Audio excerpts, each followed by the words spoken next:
الرحمن دوائي.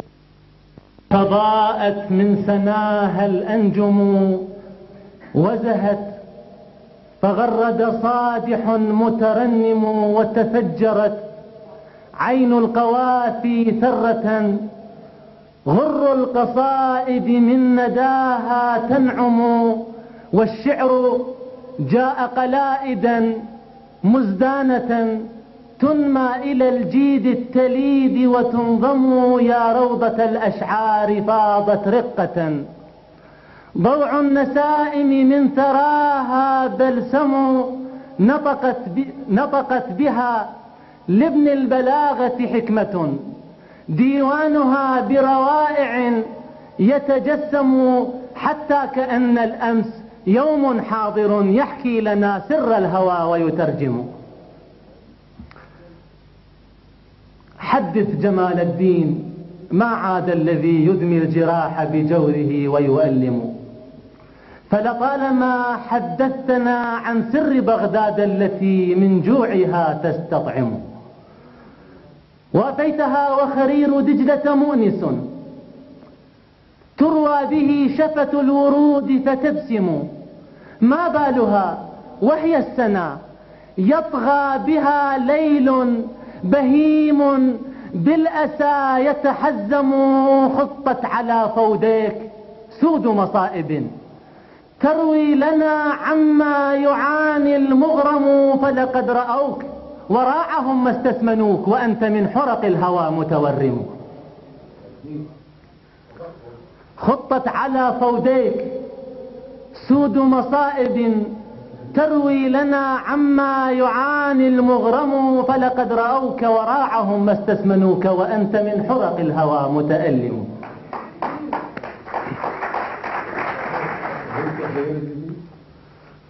بغداد والطفل الذي أرضعته سيظل طفلا ساغبا لا يفطم، حتى إذا ضرعاك درا بالحنان تساءلت، عبراته تستفهم أين التي كانت تظلل مهده، وبلهفة تحنو عليه وتلثم، إن الذي شد الحنين جناحه قد طار يلوي للرياح ويقحم.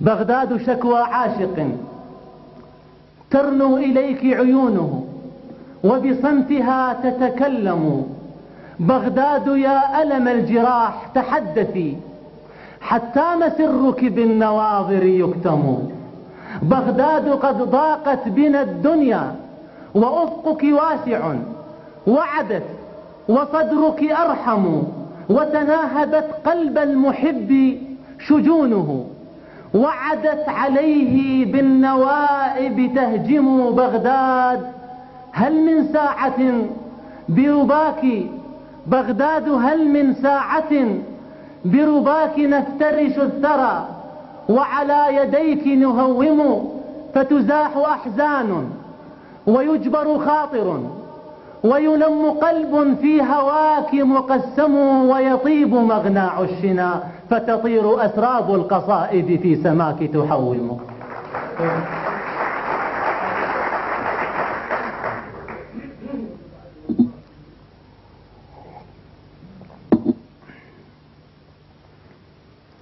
بغداد شكوى عاشق ترنو إليك عيونه، وبصمتها تتكلم، بغداد يا ألم الجراح تحدثي، حتام سرك بالنواظر يكتم، بغداد قد ضاقت بنا الدنيا وأفقك واسع، وعدت وصدرك أرحم، وتناهبت قلب المحب شجونه، وعدت عليه بالنوائب تهجم. بغداد هل من ساعة برباك نفترش الثرى، وعلى يديك نهوم، فتزاح أحزان ويجبر خاطر، ويلم قلب في هواك مقسم، ويطيب مغناع الشنا، فتطير أسراب القصائد في سماك تحوم. بغداد إن قلوبنا حرى، وأنت لحرها صافي المعين وزمزم، يا صفو نبع ماؤه يروي الظما، منك ارتوى نبع الفرات المفعم. خلفت في أكبادنا نار الأسى، فالحزن مد موجه متجهم، حبي إليك على الفؤاد مسمر. يذكي لظاه شوقه المتضرم، هيا امسحي جرحا تواصل نزفه. فيداك سحر إذ تمر ومرهم، مدي إليه يدا تميط عذابه، وتعهدي أن اللقاء محتم. والسلام عليكم.